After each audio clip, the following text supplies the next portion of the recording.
Okay, good. That means it's kind of working. I had some technical difficulties with my capture software, so I have to do it the old-fashioned way, just straight through the PS4. Hello.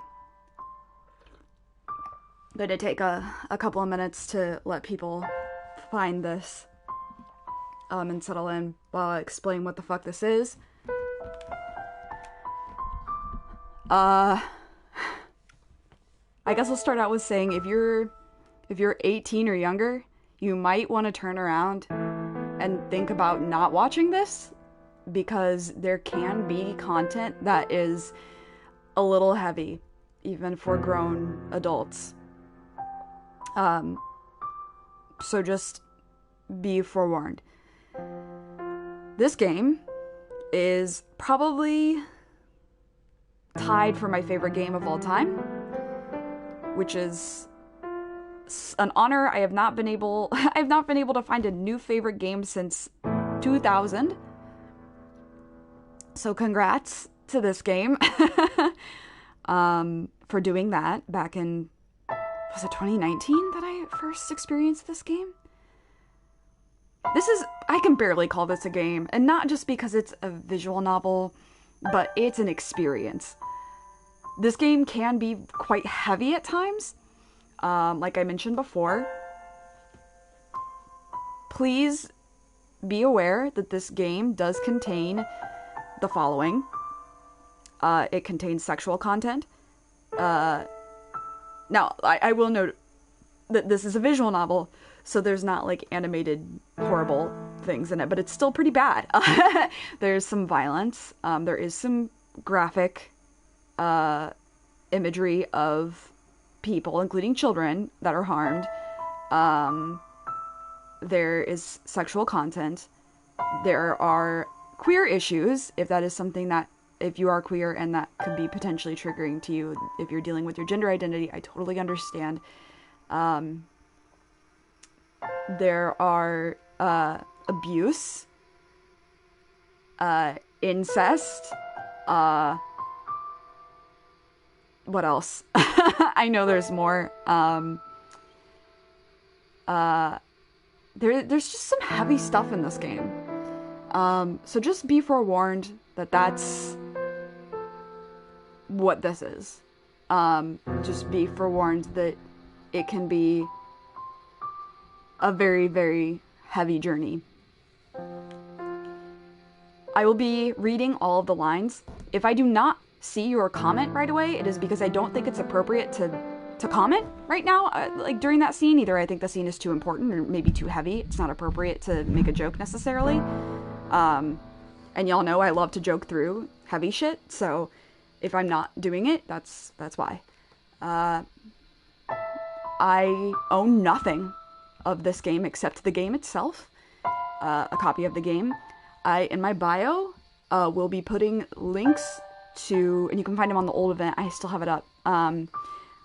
There are links to not all of the creators, but many of the people who are involved with the creation of this game on Twitter. They are wonderful people. Please follow them and give them your support. That's it. I love this game. I'm really excited to share this. So let's get into it. Yeah, and this game contains depictions of blood, graphic violence, and other potentially disturbing content. Additionally, certain characters are, some of the language is discriminatory and offensive and sexist and shit. Thank you, Navectical. I love this game. There is a house that sits beyond dark, dense woods. Like the world fading into view after a dream. That old mansion appears before you. Without realizing it,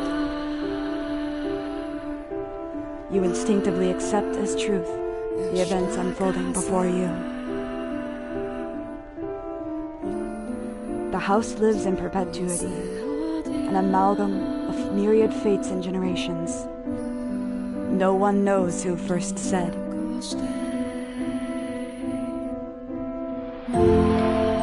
that the mansion was cursed.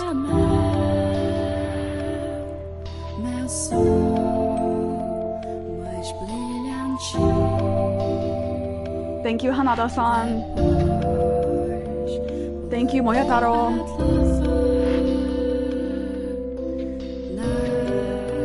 Oh, Gal, I love you.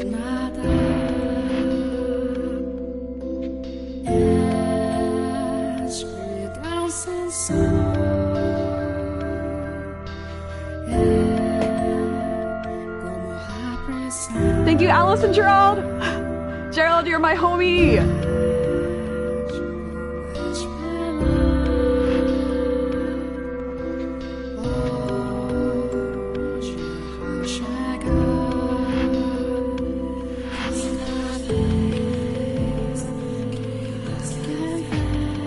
Our Father, who art in heaven, hallowed be thy name. Have mercy on me, O Father, and cast their souls into eternal damnation. I was looking down upon a corpse. My own corpse. I was afflicted with great despair at the sight of it being dragged to the place of my crucifixion. My soul crumbled, and I was wholly extinguished. Indeed, I did once lose everything. However, as I faded into darkness everlasting, I heard a voice calling out to me. And so, I vowed once more that no matter how long it may take, how great the obstacles that stand in my way, or what form you may assume, I shall come back for you, that I must return to that house. So I ask of you, please wait until this mutilated body arrives there once more.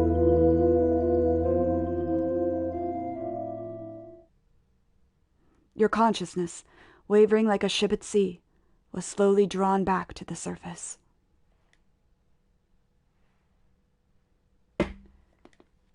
With each new breath, feeling gradually return to your fingers. Master? You could hear the pattering of rain from somewhere. Master? And so the sound of a crackling fire. Wake up, Master. Creak, creak, creak. Wake up. When you came to, you were rocking back and forth in a rocking chair. The room was dimly lit. Aside from the flickering of the fireplace, there was no other illumination. No light shone through the closed windows. There was only the pitter-patter of rain on the glass. It was as though the whole mansion had been enveloped in darkness. Oh, splendid. You have finally awoken. Someone called out to you. You were about to search the room, but that turned out to be unnecessary. The source of the voice was crouching beside the chair, looking up at you with emerald eyes.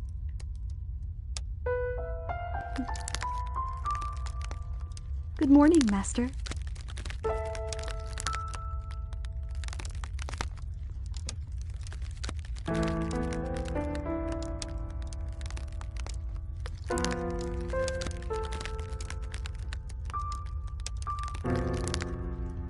I'm not gonna say anything.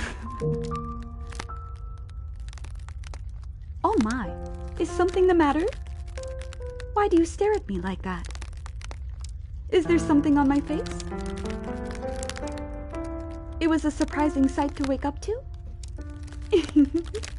I didn't mean to startle you. I have simply been waiting so long for this moment.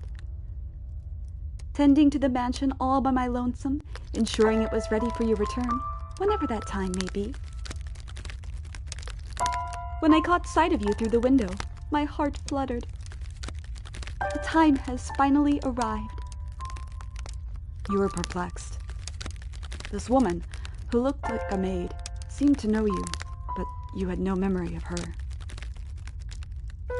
What kind of herbal tea would you like to start your day with? I have some wonderful chamomile leaves, if you would like. Or perhaps your tastes have changed since last we met. Tell me, master, what would you like? I beg your pardon. I allowed myself to get too excited. But I hope you will be sympathetic, master. I am just utterly elated that I could see you again. The woman appeared to be genuinely delighted that you had awoken, but she seemed to lack the energy typical of her age. Or perhaps life was a more appropriate word than energy. But the gloom extended beyond the maid. It seemed to encompass the entire mansion.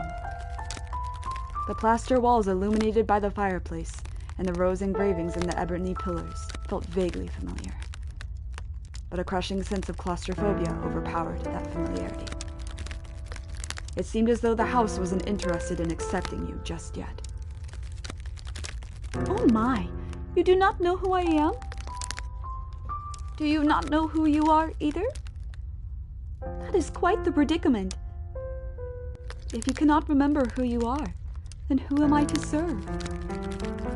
The woman's face was pale, almost as though she... A faint chill ran down your spine. You are the master of this house, though it would seem you have no memories of such. Quite the dilemma. If you know not who you are, then you are no different than a stranger to me, no? Indeed, you have returned. But from where? That I cannot say. Then how about this? I am a servant of this mansion, and as such, I am familiar with the many incidents that have taken place here. I shall show you the history of this house, master. That will surely allow you to recall who you are. The freshly awakened gears in your head began to turn as you mulled things over. The maid had called you the master of this house. But without a single mirror in the room, you had no way of seeing what you looked like. Unable to decide, you reflexively nodded. Let us be off, then. And fear not, I merely entreat you not to let go of my hand. Should you hold it tightly, you need not worry about being washed away by the waves of history. No matter what happens, you mustn't let go of my hand.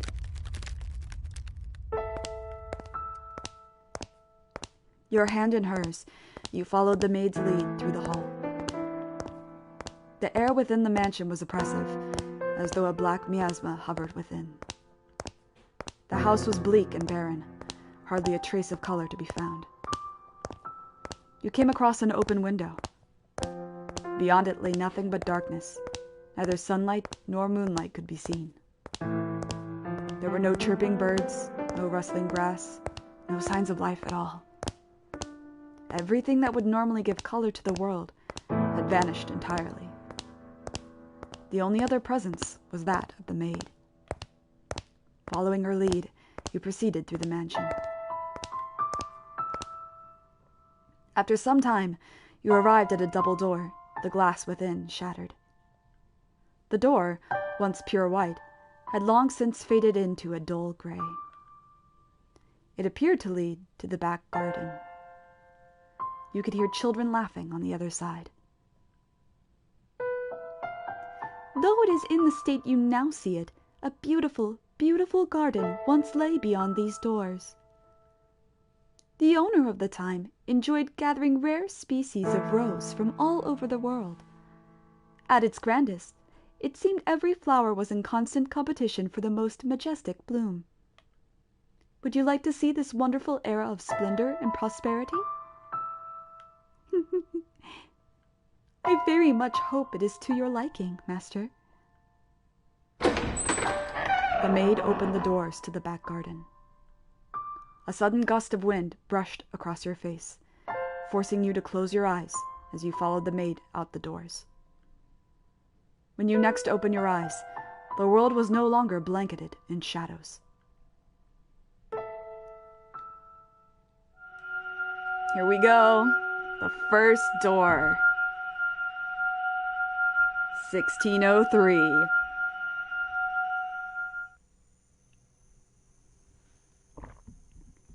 The mansion had an alluring air of beauty about it in that era. It was almost like something out of a fairy tale. This period of history could perhaps be described as a symphony of destruction, as cumbersome principles of old came crashing down. Freed from the day-to-day oppression of these antiquated precepts, the people seemed to hark back to the more poetic, expressive ways of old.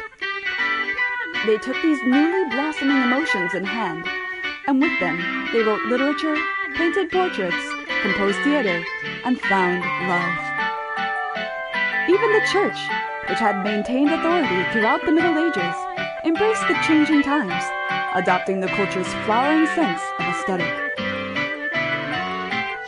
War would break out not 20 years from then, plucking the ripened era from the tree of history, but that is of no concern to us now.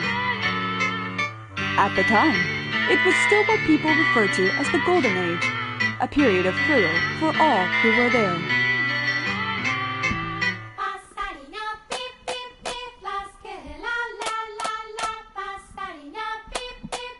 Now, let us take a slight detour.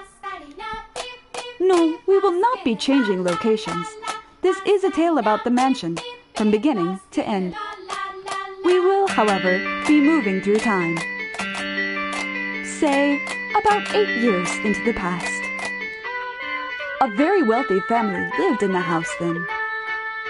The mother and father, brother and sister, all had distinctive, beautiful flaxen hair. I was always enamored by their hair. By contrast, mine is the color of a wet crow. See, there I am, standing around, looking rather a fool. I was happy back then. And what reason did I have not to be, afforded the opportunity to attend such a beautiful home? So I poured my heart into serving that family. Listen closely, if you would. That soft, fleeting sound that could only be a young girl singing. Can you hear it?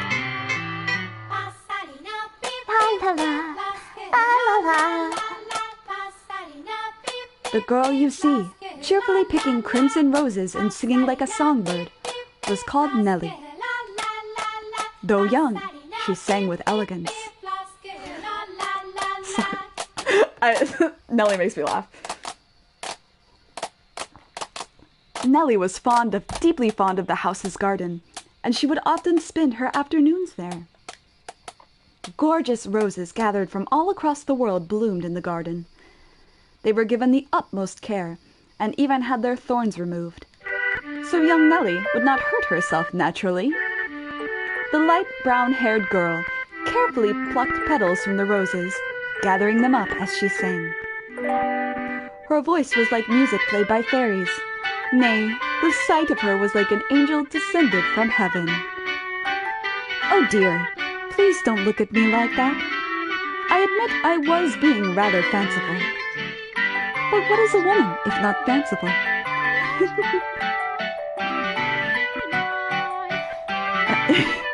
So the lyrics she's singing are actually the lyrics to the song playing here. So...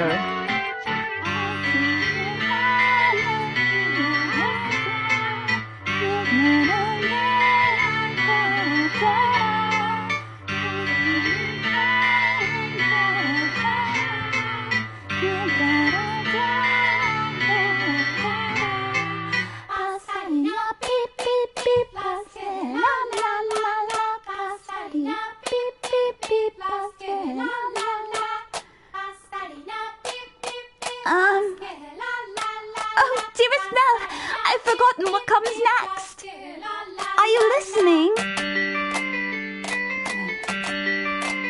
Nellie was, as a matter of fact, not the only visitor to the rose garden that day. She always came with her older brother, Mel. The younger siblings were inseparable. Mel adored his little sister, who in turn pined for his attention. The sight of the two innocent children cuddling together, not yet shackled by fear for the future, was truly heartwarming. That day, Mel was sitting in the shade of a tree reading a book. As I am sure you are aware, in their time, books could not yet be mass-produced. What he was reading had been copied by a scribe. I presume he had borrowed it from the church. The book, having passed through many hands over many years, was visibly worn, but I suppose that just speaks to its importance. It was, in fact, a Latin grammar textbook he was reading. Mel was a clever boy. He had attended church from a very young age, where a priest would instruct him in Latin grammar.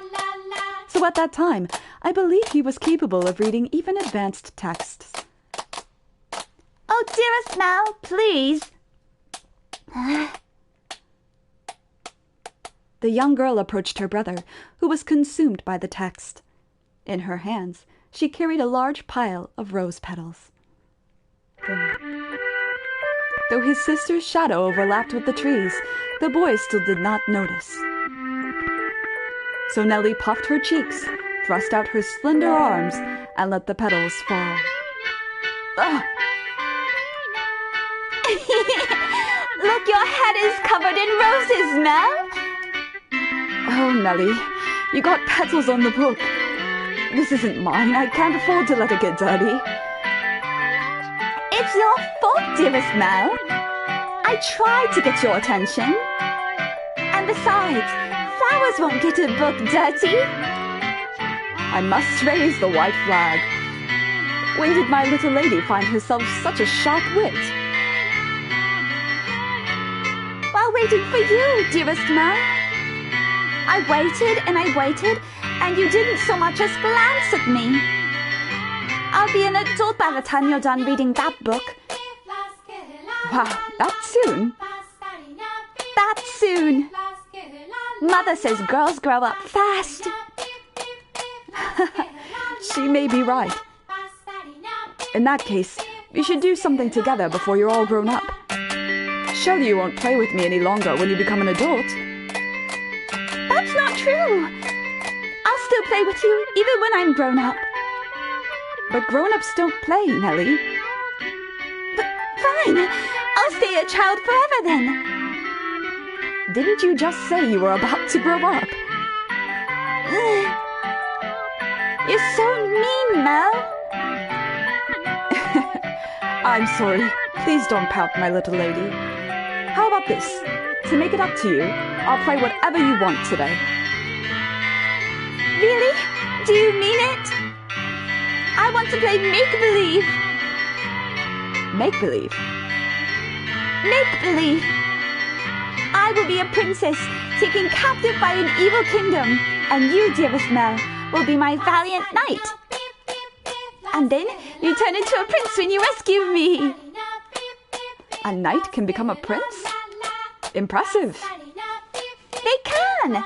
Knights and princes both have to be charming, so of course they can. Which is why it must be you, dearest Mel. No one else can be my prince or my knight. While he may have appeared outwardly embarrassed as his rose-cheeked sister proclaimed prattlingly, I am sure that he was smiling on the inside. After a few moments, he meekly knelt, bringing himself to eye level with Nellie and gently stroking her soft hair. All right, then. You're my princess, Nellie. And not just anyone's princess, dearest Mel, but yours alone. So, don't be anyone else's prince but mine, okay? Nellie. Jeez, my princess is quite the fauna. Is that bad? Does that make you dislike me? Not at all. I'm proud to have you as my sister, Nellie. You mean more to me than anything in the world, my dear princess. I love you, dearest Mel. You'll always be my friend, prince, forever and ever. Her mood quite improved. Nellie began humming the melody of the song she had forgotten the lyrics to. Holding the skirt of her dress out from her body, the young girl pranced about the rose garden. Mel, his eyes on her back, gave a little shrug. "Oh, Nellie, don't come crying to me if you tripped running like that."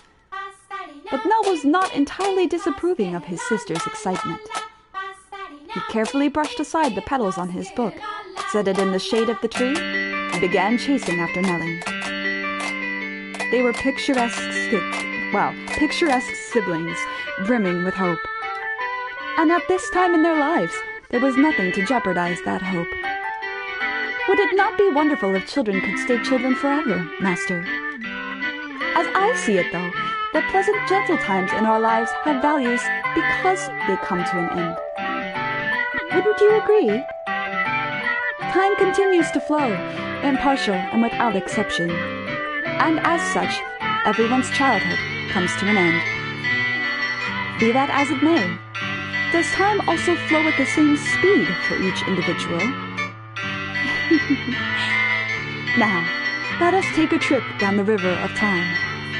I would be very much delighted if we could remain at this point in time, but unfortunately we cannot.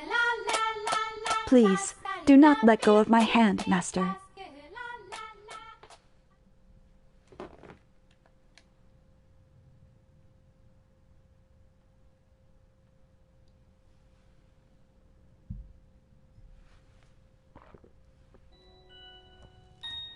So strapping. Look at the boy.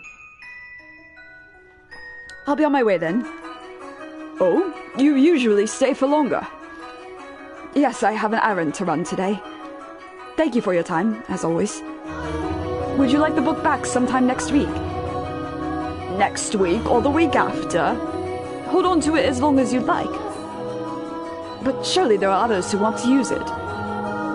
None as sharp as you, Mel. Put yourself in my shoes and you'll understand. I want to give you any advantage you can get. Oh, do you not believe me? No, I believe you, Father.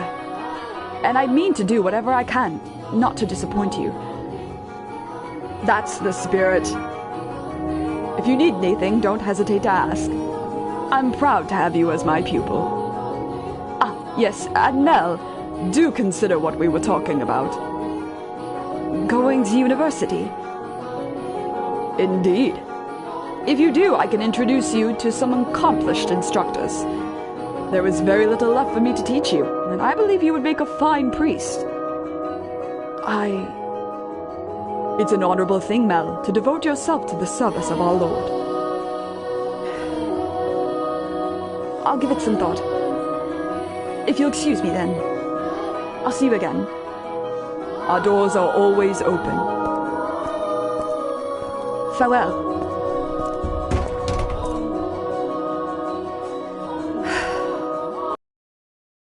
The service of God, the service of the church, it is an honorable profession. But theology... I wouldn't mind attending university, but I'm not sure. I'd kind of like to do something different, something more befitting of the times. As for what, though, I'm stumped. But I need to make up my mind soon. If I drag my feet for too long, even my father is liable to grow impatient. Mercy me. Young sire, blessed young sire, alms, alms for the poor. This beggar. If I'm not mistaken, he's been outside the church since last week. Alms. The way he shakes his head. I can get a glimpse of his forehead under his hood. He's completely bald. Buy yourself some bread with this. Thank you very much. May the Lord bless your soul. Thanks, the Lord. Oh no! Nellie's going to be cross if I don't hurry home. Curses, and it looks like it's going to rain. Master? Master? Oh, thank goodness. You appear to have a firm grasp on your consciousness. I was afraid you had accidentally let go of my hand. Now, Master, This is the period of time I truly wished to show you. The boy reading in the rose garden was now a fine young man. Nonetheless, he still bore the same gentle eyes as before, and he would from time to time show remnants of that innocent young boy. He was, in his own mind, still making the transition into adulthood, I suspect. Mel frequently visited the church, on Sundays to participate in Mass, of course, but more often to be tutored by the priest. In addition, he also attended a private school run by an eminent marquis. Though it was not a school where students had desks and sat in rows, they studied at the marquis's estate. Secondary and higher education was not the same as it is today. And Mel was considering university. The priest wanted to recruit him to the church, but Mel was having difficulty deciding what he should do. That he had such a choice is envious, is it not?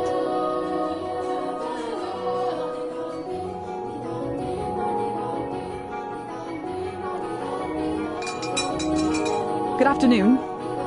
I'm here to pick up my order. Is it ready? Aye, ready awaiting, young Master Rhodes. Oh, don't call me young master, please. I beg your pardon. Kenneth seemed to get me head out of the past. Your order's right here, sir. Mel had stopped at a jewelry store in the center of town on his way back from the church. The building was both a workshop and storefront, and the nobles of the area were deeply fond of the master's wares. He was so skilled that even the royal family had commissioned work from him. As a matter of fact, the wooden sign out front was engraved with a replica of a piece of his jewelry said to be on display in the palace. As artistry flourished in this golden age, the number of shops selling luxurious items such as jewelry rose in kind. However, the clientele of these shops comprised a very narrow range of people. May I have a look? Of course, of course! Good, it came out just as I hoped.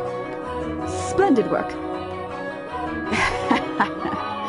Can I afford to disappoint a loyal customer like yourself? I could read and shut up. An admirable work ethic. I'm sure she'll love it.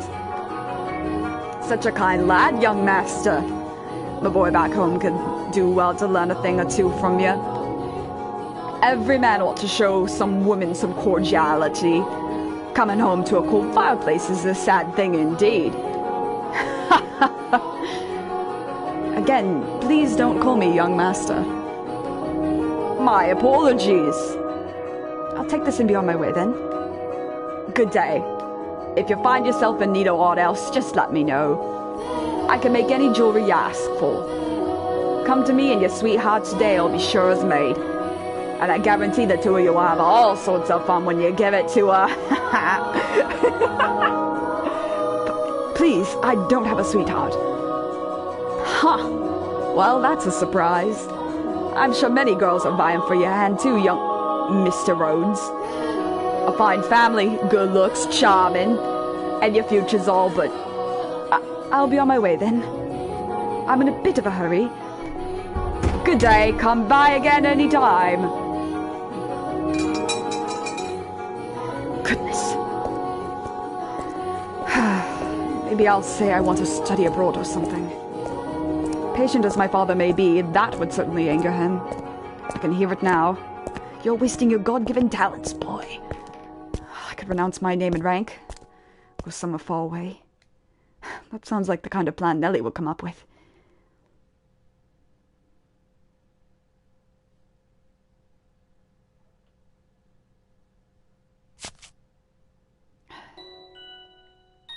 As he drew closer to the mansion, the rich fragrance of roses grew more prominent. Over time, this distinctive scent had led visitors to refer to the house as Rose Manor.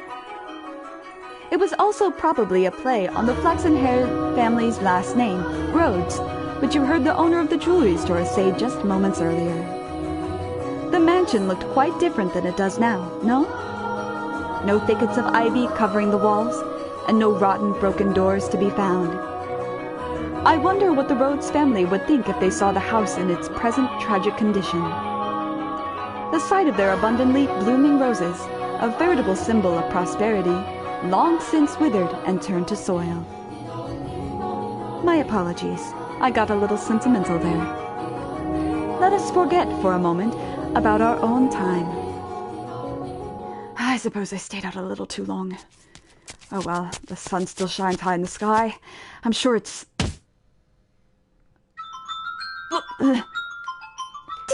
Dearest Mel, what took you so long? Wherever have you been? I've been waiting forever. Nellie, you're not in the house. No, you were taking so long. I decided to wait by the gate. But you didn't even notice me at all.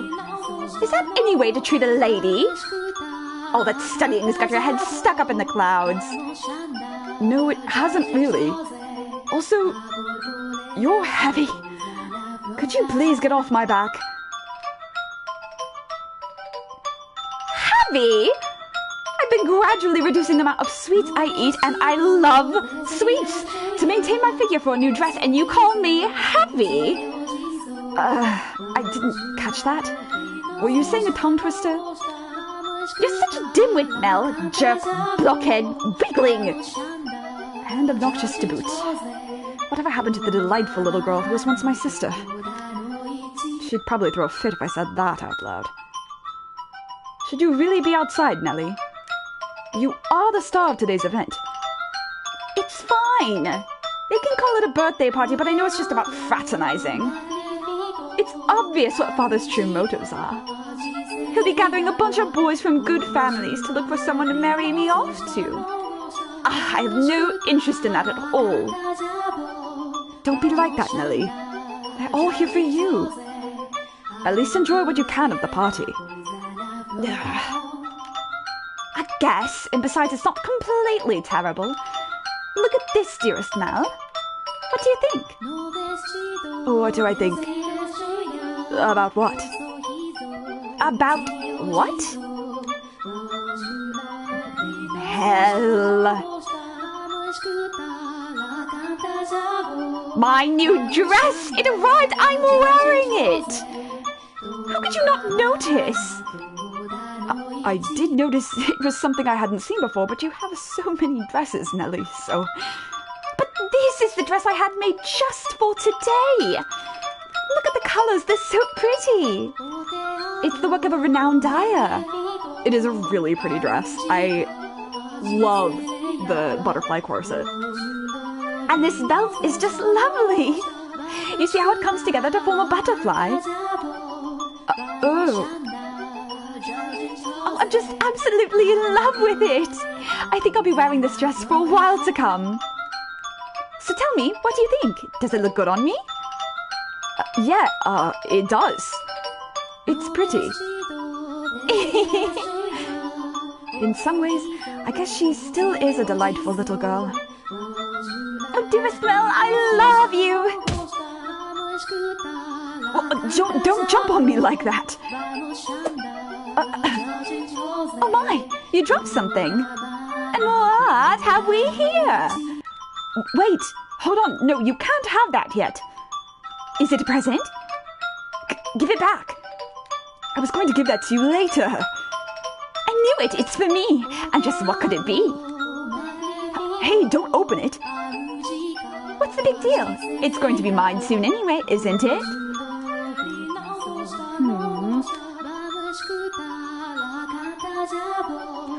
Oh, I love it! A rose necklace! And this design, it's from the jeweler the royal family uses. Oh, my dearest Mel, you had this made just for me. Oh, jeez. It defeats the purpose if you open it before the party. Happiness is always better sooner rather than later, Mel. I think I'll put it on right away. There, how does it look? It looks lovely. My prince is still the sweetest in all the land. Don't make such weird noises. Oh, but why not? A prince always knows exactly what his princess wants. And this princess wanted some rose jewelry to go with her new dress. Understand? Jeez. I sure don't have it easy playing your prince, Nelly. It might be about time you found a new one. A prince is a prince because you can't just find one standing on the street corner. If you want to retire, dearest Mel, you're going to have to wait another 10 years. That's a long time. Or if you find yourself a new princess. I'm not so... You're about as romantic as a rock, dearest Mel. But worry not, your adorable little sister will always be your princess. What more could you want? Are you really allowed to be the judge of that? I mean more to you than any other girl in the world, do I not? Then that makes me your perfect princess. Hey, what was that laugh and it'll all be over soon laugh? You're always telling me I mean more than anyone to you. Yes, you do. More than anyone in the world, my beloved baby sister. I'll take good care of the necklace. Thank you, my dearest Mel. Well, if you're happy with it, then so am I. You're very welcome. Now, back into the house with you. Can't have a party without the guest of honor. Do you know if anyone is here yet? Nope. I imagine they'll be here soon, though. Were you down at the church again today, Mel? Yeah, there was something I didn't know how to translate, so I went to look it up. Wow, so diligent. I can't say I really like the priest there, personally. Actually, I kind of feel the same way. What? Really? Why? Well, you know, I have my reasons. So even you don't always like the priest. They're too close. Priest, huh? Let's skip mass on Sunday, then. We can go play. No skipping church. As grew the brother, so too did the sister. That day, Nellie would be turning 14, and Mel, 3 years her senior, was 17. You saw it with your own eyes, so you know just how much she has changed. She was always a cute little girl, and she grew into even a more beautiful young woman. Though she was only 14, she was well on her way to becoming a fine young lady. As for her character, well...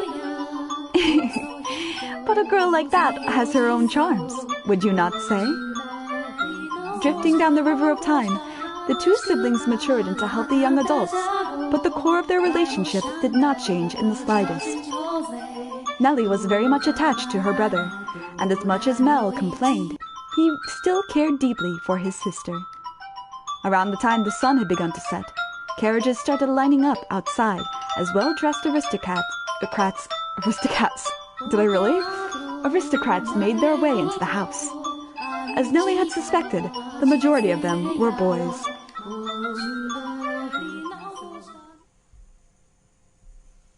Yes, I understand. You don't need to say anything more. Rose Manor, right? Okay, well... Oh, I don't know whose voice this is. Okay, we'll go together. Me? Alone? No, please don't make me. The inhabitants of Rose Manor are surely living quite contented lives. And I'm sure they don't remember a thing.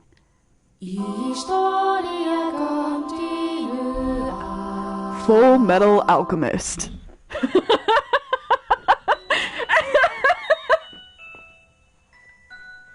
I was waiting so long for that to pop up.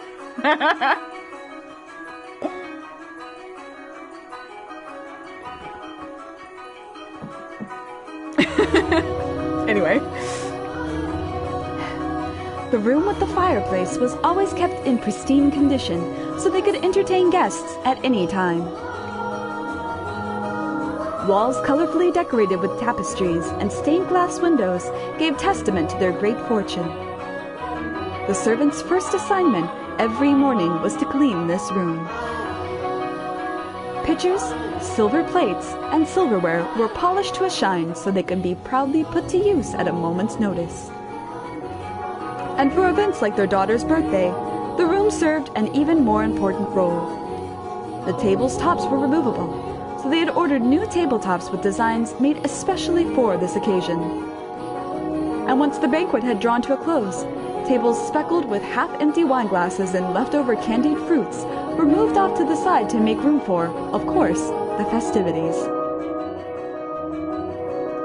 Good evening, Lady Nellie.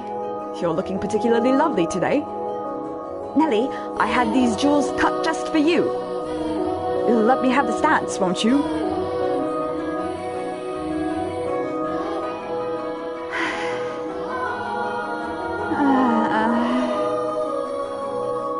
What's the matter, Nellie?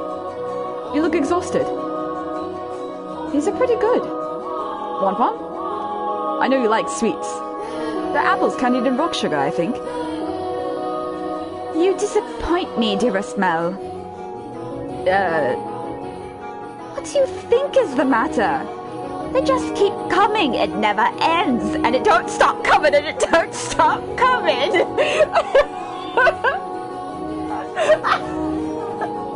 I suddenly have a really serious need to cover that song in the Nelly voice. It's driving me up the wall.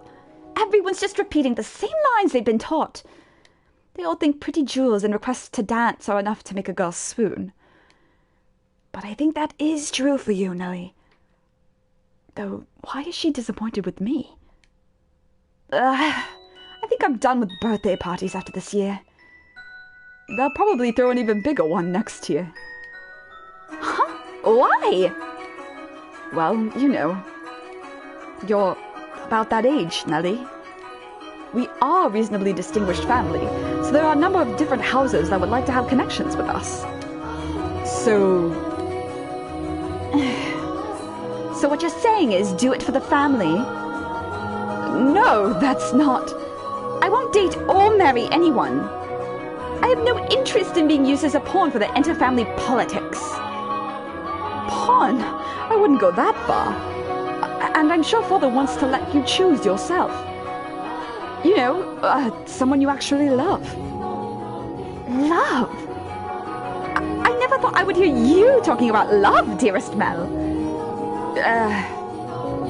You don't even understand what makes Shakespeare's play so beautiful, and you're talking about love. You fell asleep during Romeo and Juliet, and you're talking about love? We went all the way out to the Globe Theatre, too. Well, pardon me for being ignorant when it comes to romance and the arts. But you're not, Nellie. Shakespeare's make-believe story made you cry like a baby. Anyone would cry at that. You'd have to be crazy to sleep through it. That's not what I'm saying. Someone as emotionally vibrant as you, Nellie, would have no problem finding love. Dearest Mel, we should dance. Lady Nellie, could I have this? Let's dance, dearest Mel. What? Me? Waiter. Come on, I really like this song. Quit pulling on me, Nellie. What's the point of us dancing? We're siblings. Mother and Father are staring daggers at us. No matter. What day is today, dearest Mel? Your birthday. Exactly. So I can do what I want. Now attend to your princess as a proper prince should. Jeez, how did I get myself into this? Nellie's skirt fluttered along with her as she stepped in time to the music. She was not only a skilled singer, but a skilled dancer as well. Mel, on the other hand, fumbled over his own feet trying to keep up. One would be hard-pressed to describe his dance abilities as good, even as flattering. Though boys of his pedigree were taught to dance as part of their etiquette lessons, he found himself more being dragged around by his sister. He could hardly be said to be attending to her. This is humiliating. Because his parents had been hands-off in raising him, largely giving him free rein to study and learn what he pleased, Mel looked like a tangled-up marionette.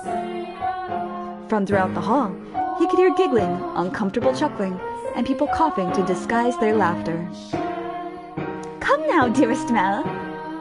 If this is the best you can manage, what are you going to do when you find a girl that catches your eye? I won't, so it doesn't matter. Follow my lead, Mel. 1, 2, 3. 1, 2, 3. Nellie alone enjoyed her time dancing with her brother, and quite thoroughly at that. It did not matter to her that he moved awkwardly, or that the guests were giving them cold stares. It was their parents who first cracked under the pressure. Just as their father was about to give an exaggerated cough and stop the music, a ruckus suddenly swelled up near the entrance. What could that be? Who knows? Whatever's going on, I've been spared. The music came to a stop, and the party guests began bustling. The siblings' fathers spoke up sternly above the noise in order to quell the spreading commotion. He ordered the servants to investigate, had the music restarted, gave a short apology for the interruption, and set the party back on course. I went to go check on the entrance with the other servants, as I recall. Oh my, why are you looking at me like that? These are not my memories, but those which dwell within the mansion. Do you think we should be following what happens next from my perspective, then? That is not what confused you. Well, your questions shall be answered in time. In time. Now, let us return to our tale. Though the party had fallen still for a moment, their father's decisive actions restored the guests' festive moods in short order. So it was not by any means the commotion that caused the ball to conclude earlier than planned. Oh dear, I hear thunder. It was rather loud, too. Sounds like we have quite the storm brewing. They lived in a country where the weather was nothing if not unpredictable. Fucking England. Rain was a frequent occurrence there. The stretches of time with clear skies grew longer as summer approached, but the weather was still somewhat unstable on the cusp of the two seasons. They had a strong wind that night as well, which turned the raindrops into little spears on the window. Were the party to continue on any longer, no one would be able to go home. Although their father was quite concerned that Nellie had not got on with any of the aristocrat boys, he decided to cut the festivities short.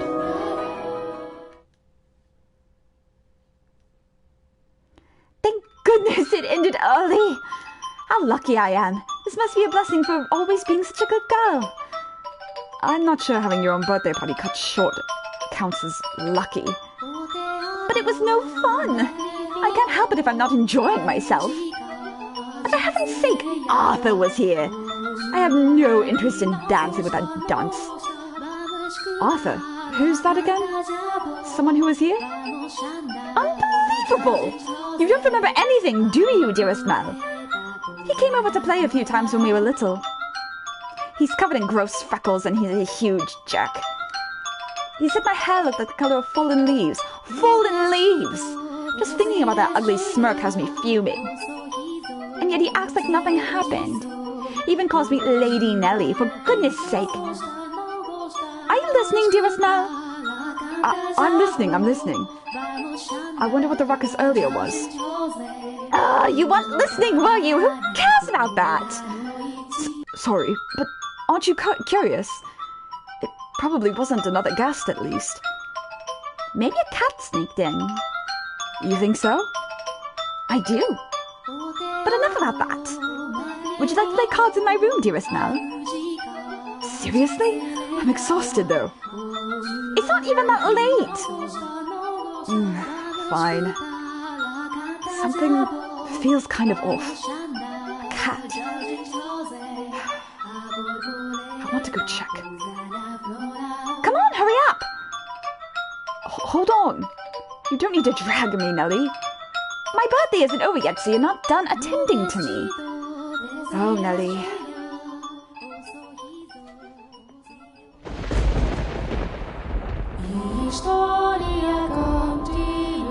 Full Metal Alchemist. Sorry.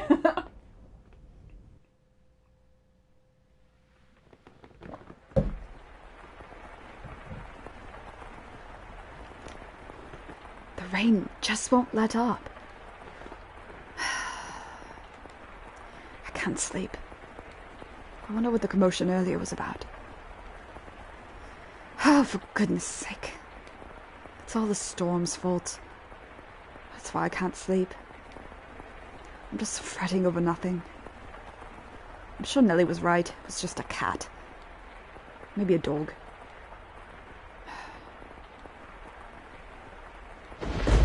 I can't sleep! How do you ever have this much trouble falling asleep? What could this feeling be, I wonder? It's not quite foreboding. Walking around the house at this time of night isn't going to help anything.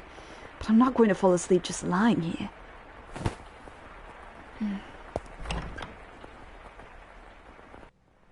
The only sounds that could be heard in the dark corridors were the sharp pitter-patter of the rain, his footsteps, and his breathing.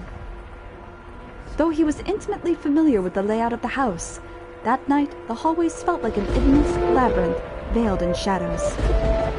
No moonlight shone through the windows, so he naturally found himself moving cautiously, despite being in his own residence. Keeping the palm of his hand pressed up against the chilly wall, he put one foot in front of the other. But to where was he supposed to head? Mel, of course, had no way of answering that question himself. If he had anything, it was guidance from above, the path to his destination lit by flashes of lightning. Or perhaps there was something else leading him along. Though he progressed with a fair bit of hesitation in his step, Mel was slowly but surely drawing nearer to one room in particular. He made his way through the seemingly endless halls, past the living room, its fireplace long since cooled, into another corridor, and then stopped outside an Abigail's bedchamber. The dim glow of a lamp spilled through the cracks in the door.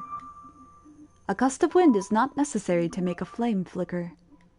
A person's movements, or vibrations in the air from someone speaking, the slightest of motions can cause the light of a fire to quiver. Shifting suddenly, as though nudged by an invisible fingertip. I can see light from inside. Is she still awake? A voice. He seemed to be hesitating. It would not be difficult for him to approach the door and peer inside. But he had reservations about peeping in on another's chambers, even if it was his own house. Moreover, this room was assigned to a woman. There was a woman behind that door. What would you do, master, in this situation? Would you succumb to your curiosity and gaze inside? Or would you respect the owner's privacy? I shouldn't be doing this. But the voice, it feels like it's calling to me? Or someone else? Yes, me, could sense someone watching me at that moment. He had succumbed to his curiosity. He stood on the other side of the door from me, his flaxen eyes open wide, trying to remain as invisible as possible. The wavering in his heart seemed to create faint ripples in the air, which I pretended not to notice. Yes, I knew he was there. I could sense his presence and his wavering emotions. However, I could not begin to speculate as to his true feelings, or how great a surprise this was to him.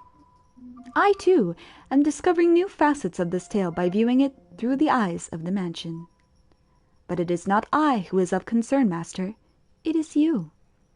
You, and... I know I shouldn't be doing this. I should be ashamed of myself. But I can't look away. Who is that? Her skin, it's so pale you can practically see through it. Is that white because she was out in the cold rain? Her hair is white as snow, and her eyes, they're like, how do I describe it? My vocabulary truly lacks for situations like this. They look like... Like blood? No, that's just disturbing. Then wine, perhaps? No, more translucent than that. Gemstones, then? Yes, gemstones. Her eyes are like rubies. I'd never seen anyone like her before. What could they be talking about? Mel's eyes were fixed on the peculiar young woman.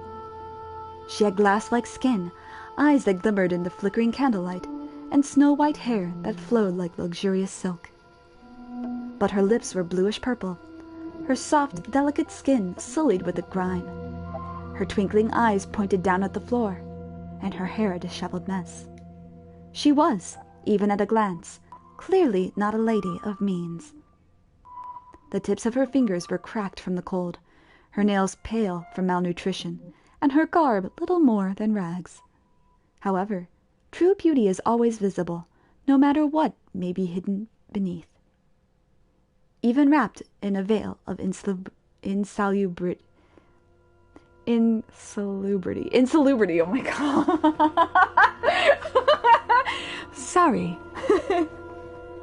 I forgot how to pronounce that word. Even if she thought herself hideous. I wonder what happened to her. Mel could no longer avert his gaze from the girl's visage. He had, for the time being, forgotten the shame he felt for peeping. As he strained his ears to hear the conversation taking place inside, a sickly voice arose from the white-haired girl's purple lips. So feeble was the sound that a gentle breeze blowing through the room could carry it away. I apologize for the trouble. Think nothing of it. Give your apologies and thanks to the mistress. Understood. There is something strangely comforting about this house, almost as if I've been here before. If my father were here, I'm sure he would be quite fond of it. I am sorry about your father. There's nothing you could have done, I imagine. When you came to our rescue, he was already... Rescue? Father? Was that perchance what the commotion was about? He stared intently, entranced by the scene unfolding beyond the door. A gaze can often signal one's presence to others more effectively than words. The white-haired girl could likely sense him there as well. She flicked her gem-like eyes upward. That was when the boy finally felt a pang of panic. For a split second, his flaxen eyes met her ruby eyes, causing him to recoil from the door. His heart was pounding like the rain outside. Careful not to make a sound, he took 1, 2 steps away. Did she catch me? I'm not sure. It was only for a moment. She can't have seen me. The boy did not have the courage to peek in on the room a second time, so he cautiously returned to his bedchamber as quietly as he could manage.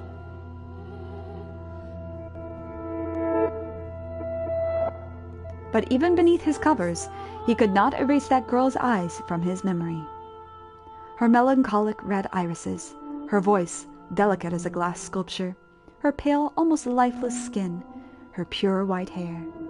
Every singular detail kept him from banishing her image from his mind. Nor could he restrain his heavily pounding heart. Who could she be?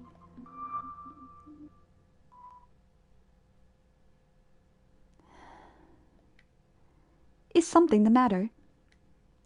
No, I just thought I felt someone watching us. It's only your imagination, I'm sure. If not your imagination, then perhaps some unseen force was watching you. Unseen force? Are you familiar with how people refer to this mansion? Rose Manor. Yes, indeed. It is called Rose Manor because you can smell the sweet fragrance of the rose garden even at a great distance. But that is not what I meant. It is said that a witch resides within the house. A witch? I have not heard any such stories. You probably wouldn't have. It was a very, very long time ago. Nothing you need concern yourself with. You have a peculiar presence about you. Should I consider that a compliment? It's getting late. You should get some rest. A room has already been set aside for you. But first, may I ask you one thing? Yes? I do not believe you have given me your name yet. My name is...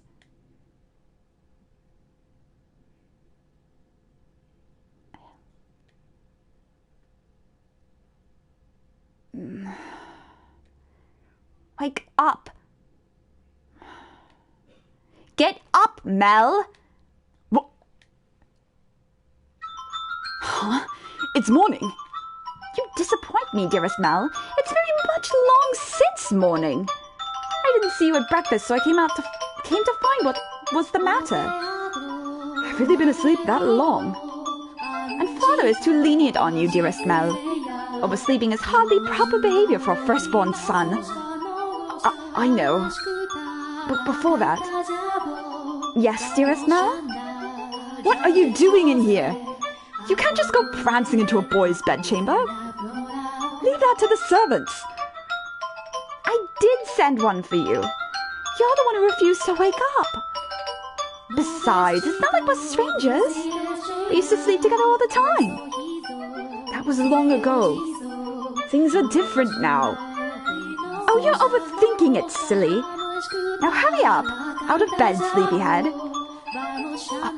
All right, I'm getting up. So you can see yourself out. Oh my, you look awful, dearest Mel.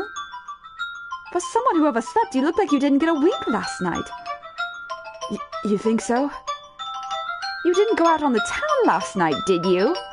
Naughty, naughty boy. I would never. You know that. You screamed. I don't think I believe you.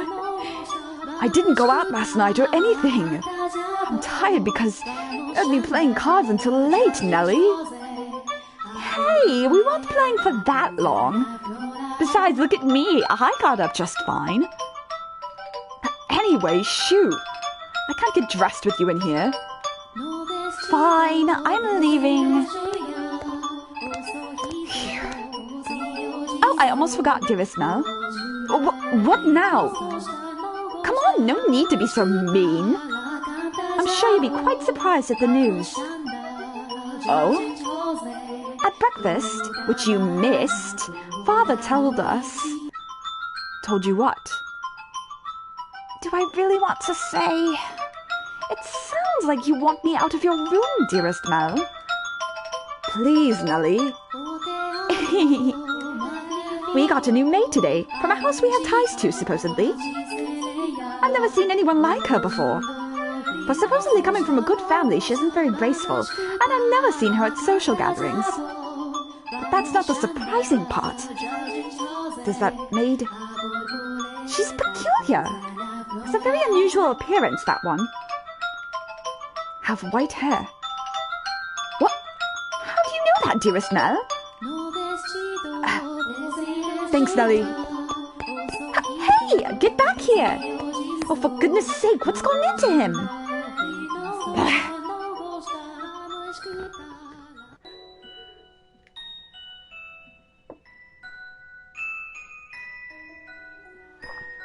Sorry, I'm a little parched.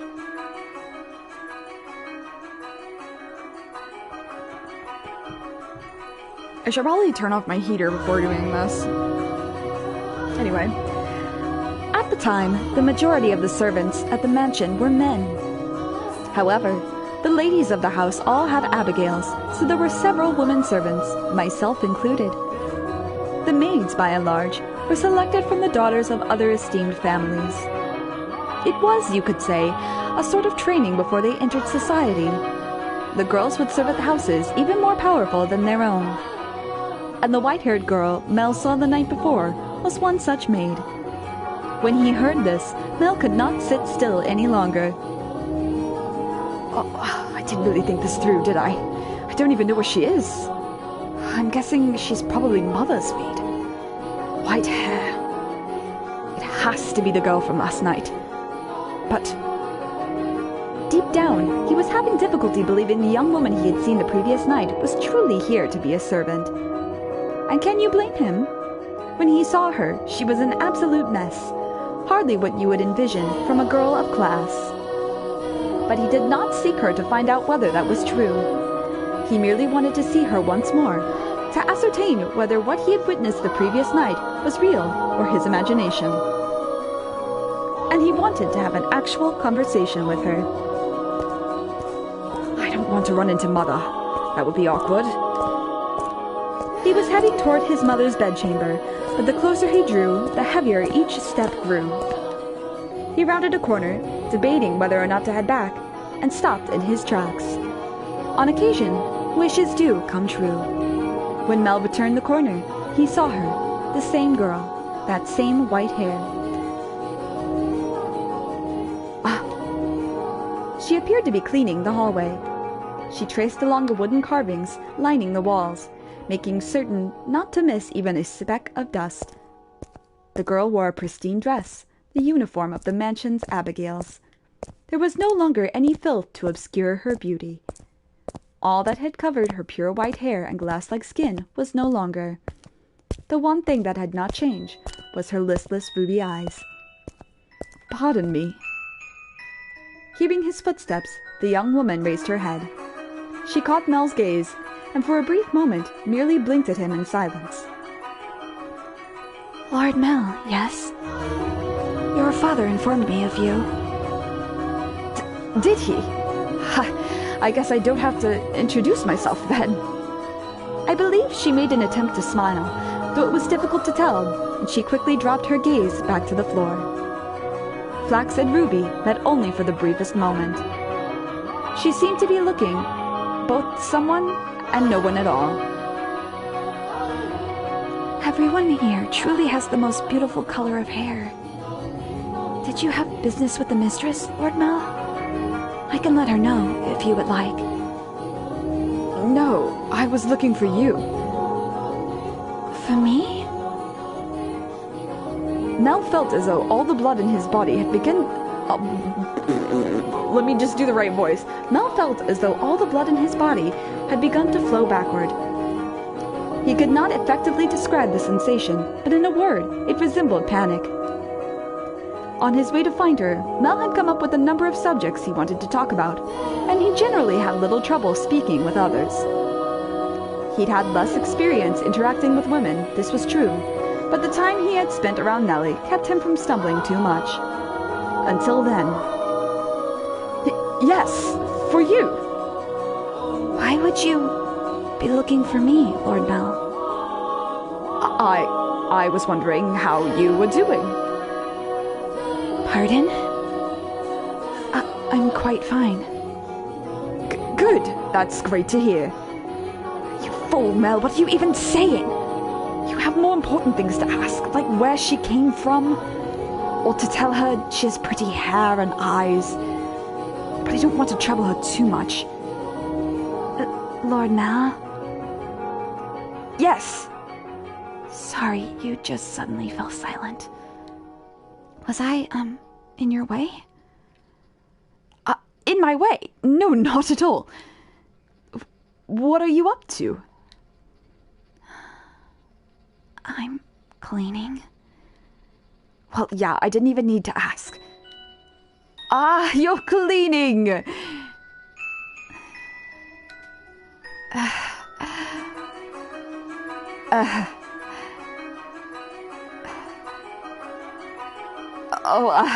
You could just let the other servants take care of the cleaning. You're one of the noble's daughters we took in, right? Then why is Mother making... No, I'm doing this because I want to. The mistress appeared to be busy, and I could not simply be idle. But... I enjoy cleaning. Well, if you say so... yesterday... This mansion is truly a thing of beauty.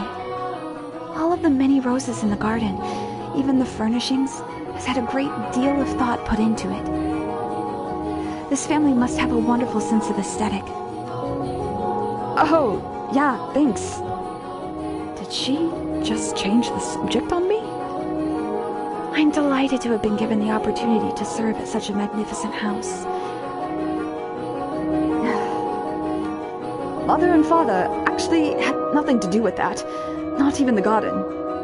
That's all been around since my grandfather's time.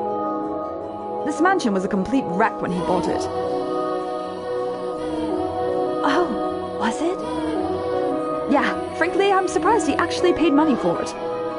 The chandelier in the foyer was scattered and only half attached to the ceiling. Most of the decorations on the walls were broken. I can hardly imagine. This is a marvelous, impressive house. I'm sure he'd be flattered to hear it. My grandfather was a bit of an eccentric. He liked to do things people didn't expect just to watch the looks of surprise on their faces. He was the kind of man who would buy a mansion that was beyond repair just to give it a completely new life. You clean good, yes. Yes, he is the same brand of Li Shang. Potentially stupider. Everyone who had seen the property before it was renovated was astonished. They regretted not taking the opportunity themselves, seeing the transformation it underwent. Huh? I was just thinking that you're kind of like this house. What do you mean by that? I mean, when you first arrived... Oh, no, never mind. Forget it. Just figure out you were peeping on us, stupid. She hasn't yet, has she? Maybe she's into it. Yes? It's nothing. The more I think about it, you and the mansion are not really comparable. Oh? The truth is, being a rundown mess isn't the only reason nobody wanted to buy the house. They say that all who dwell within this house shall be met with misfortune. Do you believe it?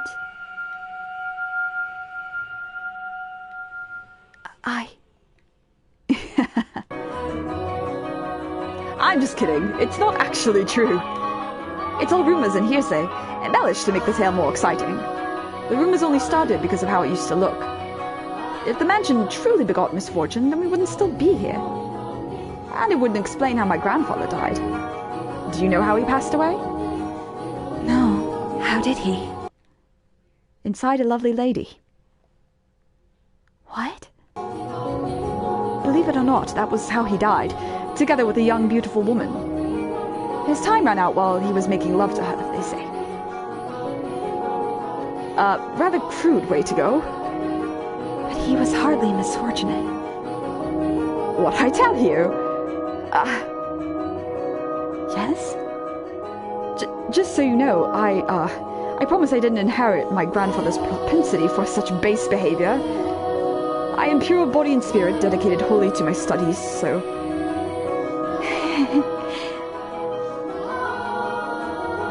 Hey, she laughed.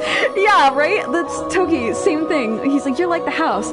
By the way, the house is cursed. Just kidding. Also, you're not like the house. Fucking Mel. Love Mel.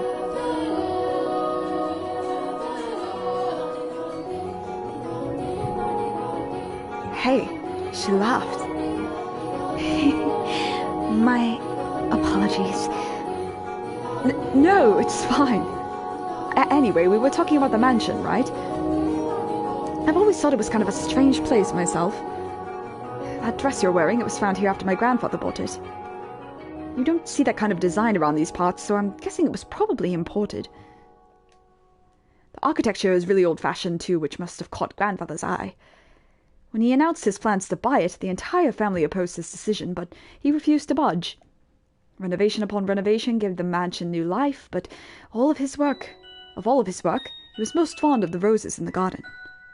He collected species from all across the world, and every time he got a new one, he would summon gardeners to arrange and grow them.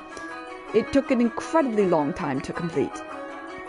There were even some that wouldn't grow in the climate of this land, but grandfather refused to give in. He truly loved roses.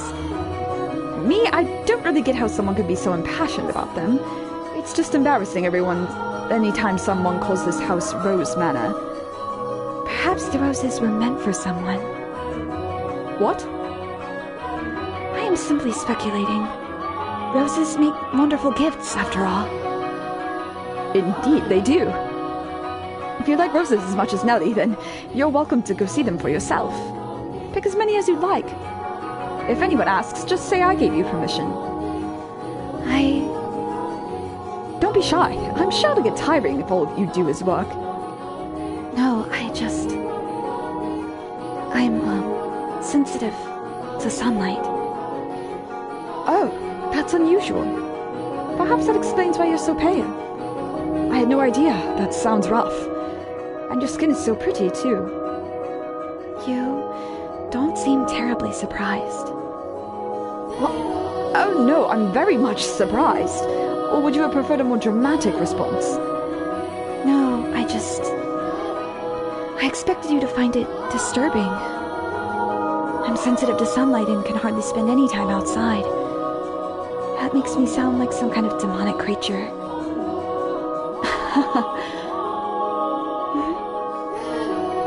Oh, you worry too much. There's not a monster in the world as sweet as you. Yes? Are the other maids teasing you, perhaps? That black-haired one especially, she's... how should I put it? A little frightening. Almost as if she has a steel heart or something. She's impenetrable. Right, she's one of Mother's maids too, isn't she? I'm even more worried. Since you refuse to follow my instructions, you are henceforth hellspawn. I can imagine us saying that. Oh, and again. I'm very sorry. No need to apologize. In fact, I wish you'd laugh more. You so fucking pretty when you smile. She's actually very kind to me, and everything she does with incredible precision and efficiency. She looks so young, and yet she has such skill. How long has she been here in the mansion? Actually, she's been here for quite some time, but I don't know exactly how long. No one knows how old she is. It's kind of creepy. I have never once considered her such. Sorry, you're right. It's bad manners to speak ill of others. Either way, she still scares me. It's like there's no light in her eyes, or like her smile's all faked. It doesn't make her any less pretty, though.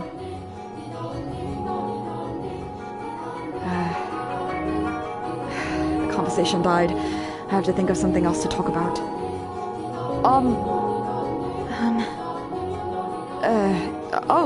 Yes, you can ask me anything. Does the master, your father, Lord Mel, often retire from the mansion? I have not seen him around. Oh, yeah. Father frequently returns home. This mansion is actually our secondary house.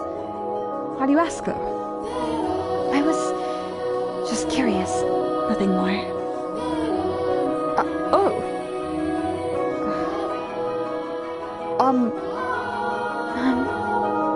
Yes, what is it? One of the maids asked to see me, so I should be on my way. If you'll excuse me. What? All right. See you later, then. Goodbye. Oh, right, one moment. Since you're sensitive to the sun, I can pick some roses from time to time for you. For you to decorate your room. Lord Mel. That's all. Sorry for holding you up. Why am I so bad at this? She definitely thinks I'm obnoxious. She's right. I just want to hide under a rock. I want to reverse time and try this over again. Roses are not becoming of me. He is too kind.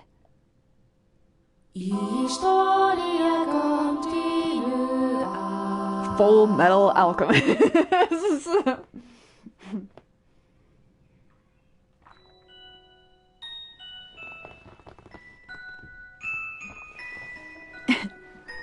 You have my thanks, Father.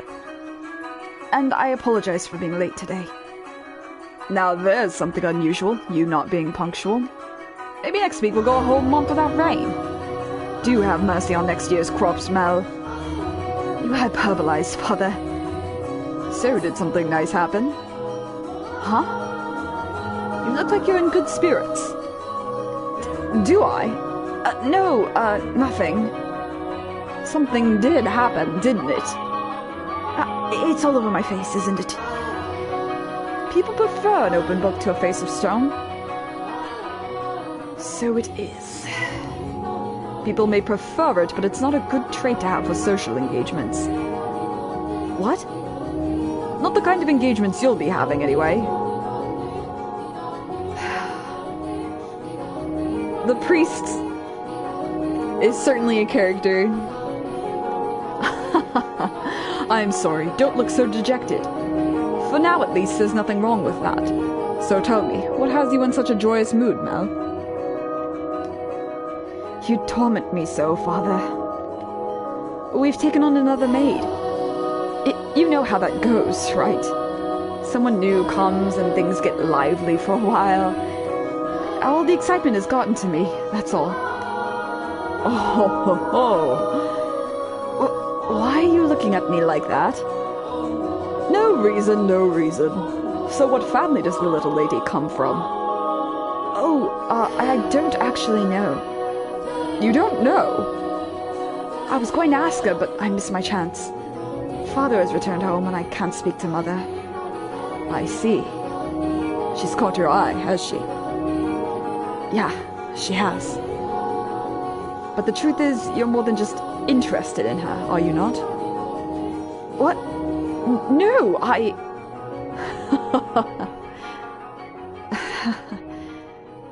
You truly do enjoy tormenting me. Well, I should be getting home now. Mel. Yes? Make certain you find out where she's from. If you're genuinely interested in her, it's your responsibility to determine if she's actually suitable for you. Thank you, and excuse me.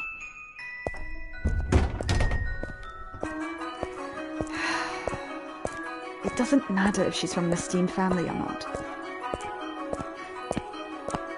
No, I'm not in love with her, I'm just interested. This isn't love, no. It couldn't be. This is me we're talking about. Besides, I hardly even know her. Young sir, blessed young sir, alms for the poor. It's the same beggar as before. I don't think he's moved since then, but he looks skinnier than last time. He's going to have trouble making it through the summer. I should give him something while I still have the chance.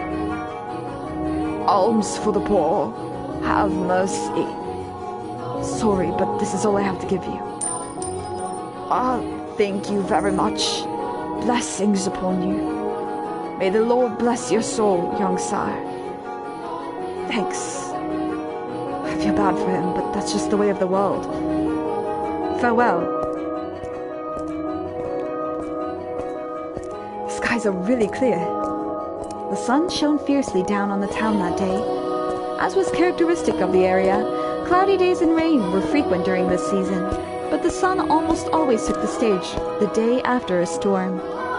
The cathedral standing tall in the center of town, the stone-paved streets clacking with the pleasant sound of footsteps, the people peering out from beneath awnings to look up at the sky. In Mel's eyes, it was if they were all blessed by a divine light. However, not everyone living in the same land was equally blessed. In fact, the blessed were far outnumbered by the Forsaken,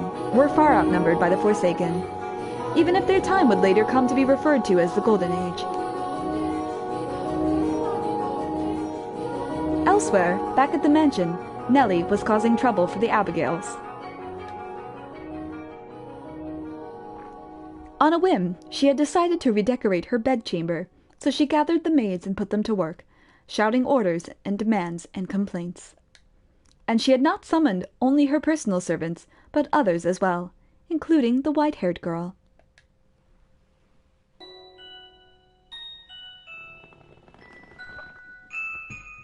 No, not like that. How many times must I tell you? The tapestry goes by the door. And I don't like the carpet's pattern. Is there anything else we can change it with? Hey, who put this ugly vase here? Nellie appeared to be rather irritated, and it was the servants who bore the brunt of her frustration. Though if they found this similarly vexing, none of them showed it. She was a girl who spoke her mind, a trait particular to that time in history. Women of the Golden Age were so vivacious, in fact, that it inspired parody and satire in foreign countries. But no matter how hands-off her parents were, had Nellie been born a generation earlier, or a generation later, she likely would not have been able to act so free-spirited. That day, however, Nellie did not seem to be her usual self. Though she always spoke her mind, it rarely went beyond being childishly adorable. It was unusual to see her in such a foul mood, not even a smile on her face. Oh, get rid of all of it! The carpet, that chair, the desk, it's all so ugly! Don't we have anything better? If we don't, then order it, have it made. You can do that much, can't you? Hurry up and replace them! Having only arrived that morning, the white-haired girl was unsure what she was supposed to be doing, caught in the middle of a flurry of maids and furniture and fabric. She chased frantically scrambling Abigails with her eyes, and made attempts to help, but not being familiar with the work, she only ended up getting in their way. She probably felt that everyone would be better off with her not in the room. So when the maids ordered to get new furniture made their way out of Nellie's room, she attempted to follow them. You hold on a second. You, yes, you with the white hair. However, Nellie stopped her before she could take her leave. What? The white-haired girl turned back, bewildered, to find Nellie smiling at her. The corners of her mouth turned up into a self-assured grin. There was no trace of timidity or uncertainty in her demeanor. Her flaxen eyes seemed like they would look nice under the light of the sun. Almost the exact opposite of the white-haired girl. I wanted to talk to you, actually, but Mother was never one to share. I asked her to trade maids, but she wouldn't have it. Trade? You mean for... Which is why I decided to completely redecorate my room, because then I would need some extra hands. But why? Because Mother and Father refused to tell me anything. Why is that? Who are you exactly? Where did you come from? Tell me, what house are you from?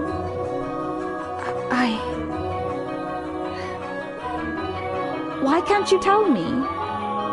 If we took you in, you must be from a fairly decent family. As a member of the Rhodes family, I have a right to know. Do I not? You can't expect me to welcome a girl into my home who won't even tell me where she came from. I don't know anything about you. I haven't seen you at any parties.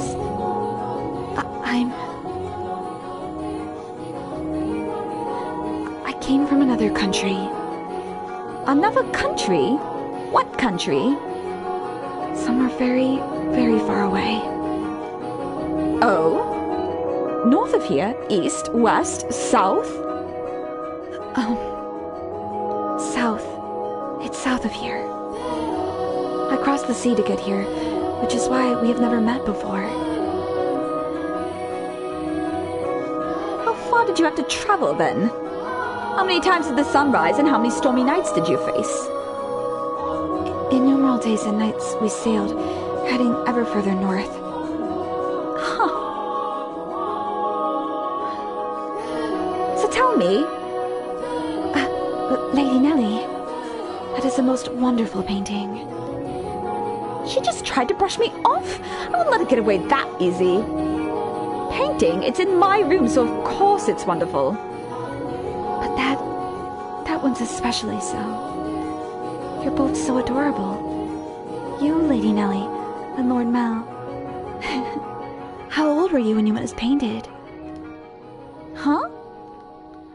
Ah, that painting! Goodness, yes, you have a good eye for art. It is magnificent, isn't it? It was done when I was 4 and Mel was 7. You see how we're standing next to each other holding hands? I was too young to remember it very well, but Mel looks like he was really embarrassed. but standing there like statues makes for a boring painting." Nellie explained brightly. Having completely forgotten she was pressed up against the white-haired girl, she did a little twirl, stopping to face the portrait. Though many paintings lined the walls of her room, Nellie was most fond of the one of her and her brother. Two darling siblings, standing side by side, the older brother smiling kindly, and the younger sister sweetly tilting her head, her cheeks the color of fresh-picked apples. It was like the very embodiment of their happiness. A painting lays its subjects bare, you know. Fortune and misfortune, happiness and sorrow, enshrined on canvas for all to see. And this reflection is not merely limited to the point in time which it was made, either. Did you know, Master, that paintings are alive? They are drawn with a brush over an extended stretch of time, unlike photographs, which capture a singular moment. The two have their own individual merits, but a photograph is still while a painting moves. Portraits reveal both the past and the present state of those they depict. Mel and I have always been close. I would sing songs for him, and he would teach me about all sorts of things. He's so smart. Nowadays, Mel hardly ever goes on walks with me, making excuses like I'm an adult now. But we used to spend a lot of time playing together in the rose garden. I see. The white-haired girl normally had difficulty smiling, but her lips naturally curled upward as Nellie reminisced.